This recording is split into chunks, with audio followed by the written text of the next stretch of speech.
magacaygu waxa weeyin waa xaawo meeka samatar meesha aan joogno waa casbuli waxaan leeyahay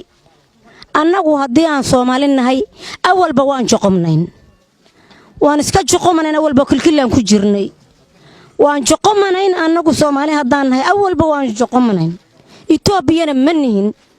ka gaar baan nahay waan ka midab takoorannahay waxana takoorayna waa Itoobiya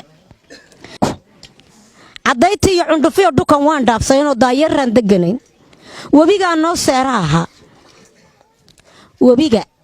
ayaan kolkaan nabadnahay noo seeraha kol kale tan waan iska dhaafayno anagu daayara milaagtiisaan deganayn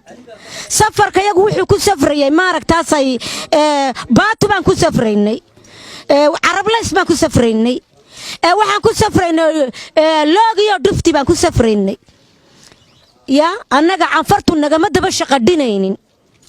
waxaan nahayna way tiqiin waxay yihiin waan isniqiinay waan ku aqaanacayna maaha amaana maaha annagu waan isniqiinay canfarta waxaan imika qorshahan iska wadata canfarna noogaga wanqalaysa waa Itoobiyana de waxay ka safaaidi lahayd waa iska sameeyay dhicisi lahayd way dhicisay waxay hadhicisi lahayd way dhicisay annaguna magacayagu waa Soomaaliduna waa dhamac waa la iska yaqaanaa wax way dhacsataa dhimashadana way taqaanaa waxna way dhacsataa oo waana dhamac dhimashadana way taqaanaa waan niyeysanaa annagu dhimashada nolosha waxbana lama aha laakiin Itoobiya dawladayadaan moodayno xishood baa nagu jiray iyo isgaagaabin baa nagu jirtay way ka baxday imika isgaagaabintii waan dhaafno annagu waan ka baxanay sidaan yeelaynana rabbiga garan sidaa baan yeelaynaa annagu ma oranayno